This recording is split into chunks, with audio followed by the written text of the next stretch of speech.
This is Automated Thought.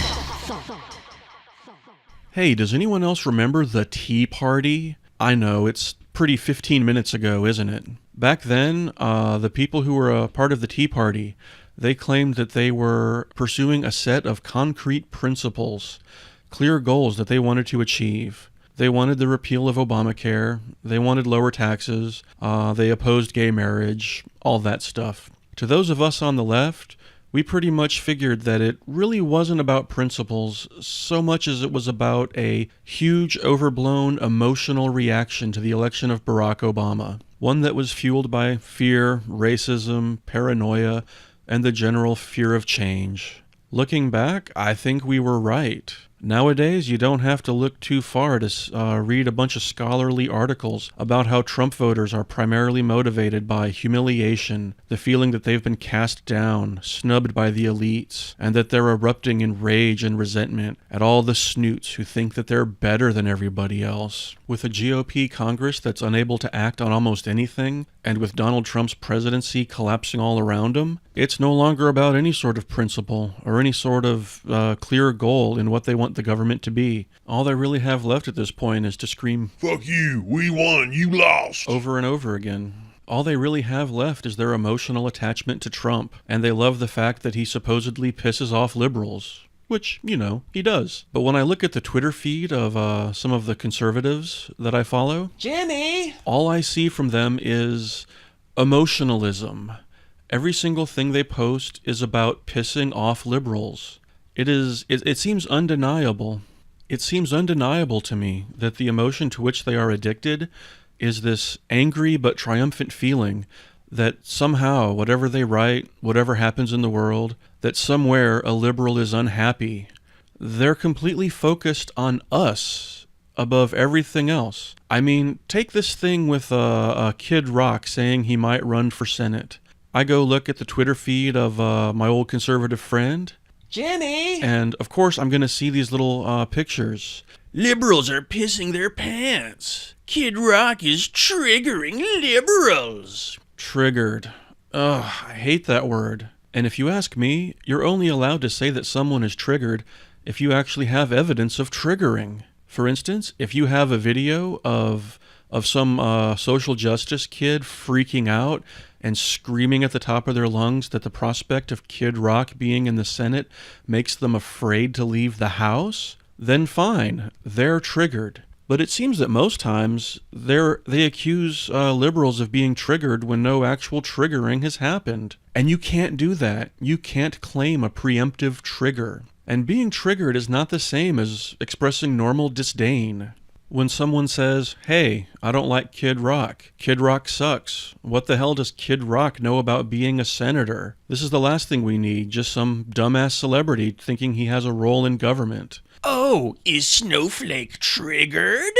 No, that's not being triggered. That's being normal. I feel like I should point out that this conservative, Jimmy! whose name is Jimmy, Jimmy! he once threatened to sue me back in the day for arguing with him on his blog. He literally threatened to drag me into court and sue me for emotional distress because I left comments on his blog. Not even harassing comments or profane comments, just comments saying that he was an idiot and wrong about almost everything. I didn't hear from him for about 5 years, and then suddenly he hits me up on Twitter. I guess he missed the emotional distress? Isn't that right, Jimmy? Jimmy! Heck, who are you to accuse Jimmy! other people of being triggered? You spent 8 years being triggered by everything that a reasonable centrist president was doing. You're triggered every time a gay person exists. You don't really have the room to accuse other people of being overly triggered.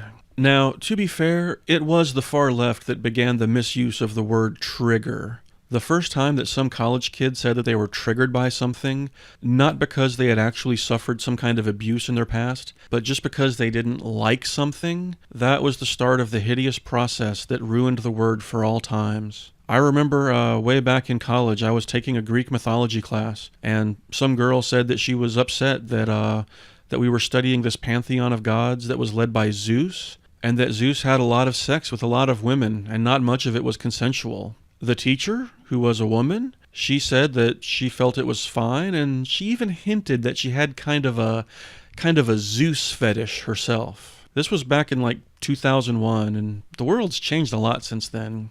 So yes, liberals did start the misuse of the word trigger, but now it's conservatives who are determined to run it into the ground and misuse it even more. I wish we could reclaim the word trigger back to its original meaning. It's too late now. It's been ruined. Does anyone else remember when the word trigger actually had meaning? You'd read something like, William Graves, a World War II veteran, recently went to see the film Saving Private Ryan with his family. Upon viewing the opening scene, in which the combat of the Normandy beach invasion is portrayed with stunning, realistic detail, Mr. Graves felt completely overwhelmed. His hands began to shake, and he began to weep uncontrollably. He later said that the film was so profound that it triggered a deep, traumatic emotional reaction within him, stirring up memories from deep within his soul that he thought he had forgotten. Such is the power of Spielberg's work. Yeah, wouldn't it be nice to go back to those days? Man, whenever I listen to conservative radio these days, and I don't listen to too much anymore, but when I do hear some of it, I'm shocked at how emotional and needy and whiny it all is. It's just this endless temper tantrum about how everyone's looking down on the Trump voters, but the Trump voters are going to win and piss off all the liberals. Man, there's this one show. It's called Red Eye Radio. When it comes to right-wing radio, these guys are the bottom of the barrel. They don't have the gravitas of a Michael Savage or a Mark Levin. The Red Eye Radio guys, I think their names are Eric Harley and Gary McNamara. They sound like a couple of horrible old Zoo Crew drive time DJs. They do that thing where they laugh in the fakest manner possible, and it sounds like... They do that all the time. It's fucking unbearable. The weird thing about these Red Eye Radio guys is, their audience it seems to be composed entirely of truck drivers. They're always giving shout outs to the truck drivers on the road, and every single commercial is for Pilot Flying J stations and Chevron Dello auto parts. Needless to say, like most conservatives, the Red Eye Radio guys, they constantly mock and sneer at the idea that fast food workers would like a $12 or $15 an hour minimum wage. They sit there and cackle and say things like, well, you're going to all be replaced by robots that flip burgers. Then you'll be out on the streets crying. They say that all the time. But they're talking to truckers. Unless everyone is completely wrong, long-haul truck drivers are going to be the first people put out of business by automation. You ever see the movie Logan, the scene where they're on the highway and it's just full of all those driverless trucks? Yeah, that's like 5 years away. So Eric Harley and Gary McNamara may have to find a new audience eventually.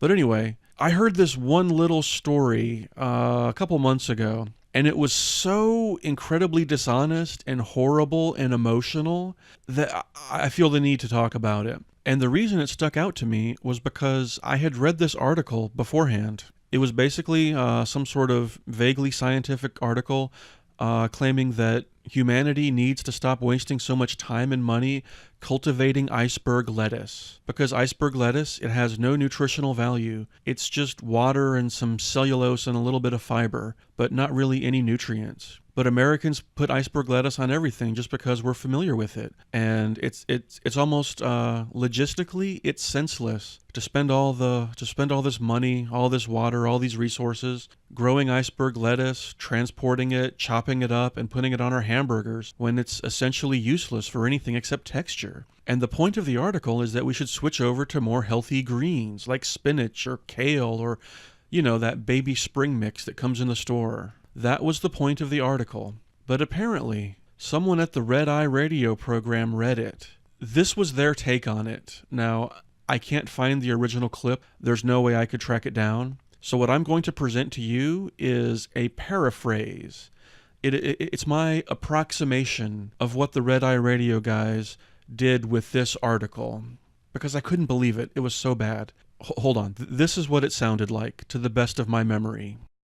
So hey everyone, we just read this article, and you know what it says? You're gonna love this. According to scientists, salad is bad for you. Yeah. They actually said this. This wasn't us. This is science talking. They said that according to their research, salad is bad. So the next time you're out eating your steak and baked potato and you catch some liberal giving you the stink eye from the next table, well, you can sit back and laugh at him because he's the stupid one. Yeah. He doesn't know that the salad he's eating is bad.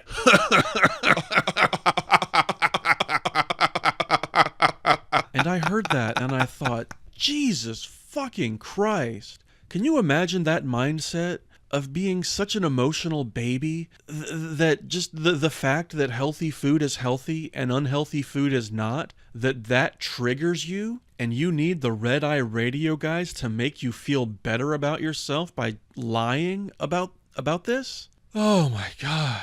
Those guys really are the worst. If you're ever driving around 3 a.m. and you turn over to the conservative radio station, you might hear them. Red Eye Radio with Eric Harley and Gary McNamara. If you ever hear that, just pause and listen to those assholes and how frickin' stupid they are. God, they trigger me. They literally trigger me with their stupidity. And Kid Rock should not be a senator. He really just should not be. Jenny! Jenny! Jenny! Jenny! Jenny! Jimmy! Jenny! Jimmy! Jimmy!